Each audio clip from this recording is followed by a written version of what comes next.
ஓட்டு போடுற ஒவ்வொருத்தரும் விவரமாயிட்டா அப்புறம் நம்ம எப்படி அரசியல் பண்ணுறது?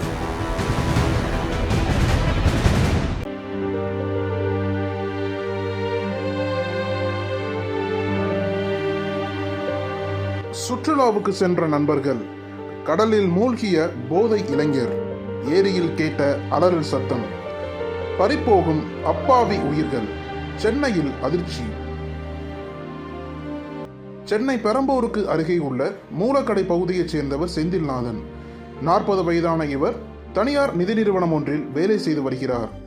இவர் தனது நண்பர்களுடன் சேர்ந்து அடிக்கடி வெளியூருக்கு சுற்றுலா சென்றுவிட்டு வருவது வழக்கம். அந்த வகையில் கடந்த 3ஆம் தேதியன்று செந்தில்நாதன் தன்னுடன் பணிபுரியும் 11 நண்பர்களுடன் சேர்ந்து பழவேற்காட்டிற்கு சுற்றுலா சென்றுள்ளார். அப்போது அவர் மது போதையில் இருந்தபோது அங்குள்ள கடலில் குளிக்கச் சென்றுள்ளார். அந்த நேரத்தில் அவர் கடலில் குளித்துக் கொண்டிருந்த போது திடீரென ராட்சச அலையில் சிக்கிய செந்தில்நாதன் தண்ணீரில் இழுத்துச் செல்லப்பட்டார்.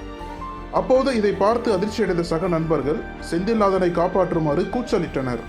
இதனிடையே இவர்களுடைய சத்தம் கேட்டு ஓடி வந்த மீனவர்கள் கடலில் நீண்ட நேரமாக போராடி செந்தில்நாதனை கரைக்கு கொண்டு வந்தனர்.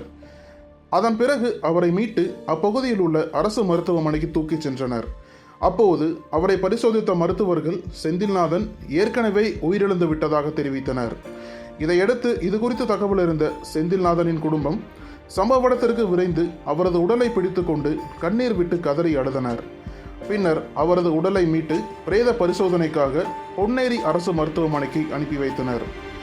இந்நிலையில் இச்சம்பவம் குறித்து வழக்கு பதிவு செய்த திருப்பாலைவனம் போலீசார் செந்தில்நாதன் உயிரிழந்த விவகாரம் குறித்து விசாரணை மேற்கொண்டு வருகின்றனர்.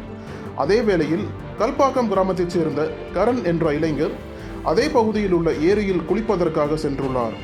அப்போது யாரும் எதிர்பாராத சமயத்தில் ஆழமான பகுதியில் சேற்றில் சிக்கி மாயமானார். பின்னர் இது குறித்து தகவல் அறிந்து சம்பவ இடத்திற்கு வந்த தீயணைப்பு வீரர்கள் அவரது உடலை தேடும் பணியில் ஈடுபட்டு வந்தனர். இந்நிலையில் அன்றைய தினம் கரணின் உடல் கிடைக்காத நிலையில் அடுத்த நாள் அவருடைய உடல் தானாக கரை ஒதுங்கியது. இதையடுத்து ஸ்பாட்டுக்கு வந்த மீஞ்சூர் காவல்துறையினர் அவரது உடலை கைப்பற்றி பிரேத பரிசோதனைக்காக சென்னை ஸ்டான்லி மருத்துவமனைக்கு அனுப்பி வைத்தனர். இதற்கிடையில் இச்சம்பவம் குறித்து வழக்கு பதிவு செய்த போலீசார் இது தொடர்பாக விசாரணை மேற்கொண்டு வருகின்றனர். இதனிடையே கோடை வெயில் சுட்டரித்து வருவதால் மக்கள் நீர்நிலைகளை நோக்கி அதன் ஆழத்தை அறியாமல் குளிப்பதற்காக படையெடுத்து வருகின்றனர். எனவே ஏரி, குளம், ஆறு மற்றும் கடலில் குளிக்கச் செல்பவர்கள் பாதுகாப்பு முன்னேற்பாடுகளுடன் குழந்தைகள், சிறுவர்கள் ஆகியோரை உடன் அழைத்துச் செல்வதை தவிர்க்க வேண்டுமெனவும் மாவட்ட நிர்வாகம் அறிவுறுத்தியுள்ளது.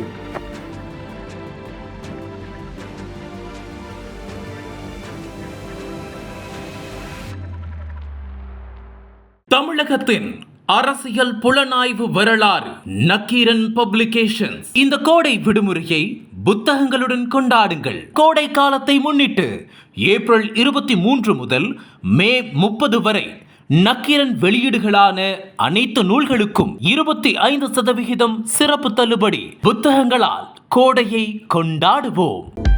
அனல் பறக்கும் செய்திகளை அப்டேட் செய்து கொள்ள நக்கீரன் களத்தை இப்பவே சப்ஸ்கிரைப் பண்ணுங்க.